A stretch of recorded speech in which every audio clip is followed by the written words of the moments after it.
جس کو گالی دینے کی عادت ہے خدا کے لیے وہ اپنی گالی سے باز آ جائے، زبان سے گالی سے باز آ جائے، خدا کا واسطہ باز آ جائے. اس کو نہیں پتا کہ اس گالی سے ہونا کیا ہے. کیونکہ گالیاں جب آدمی دیتا ہے کہ اس کو گالیاں دے رہا ہوتا ہے.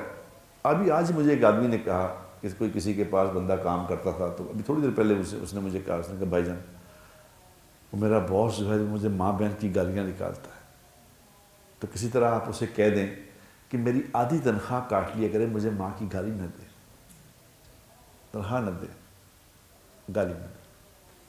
کیونکہ جس کو جو آدمی گالی دیتا ہے نا، اور وہ ہو بھی بیچارہ کمزور، آگے آپ کی پے رول پہ ہے، آپ اسے گالی دے رہے ہیں، اب وہ کچھ کر نہیں سکتا،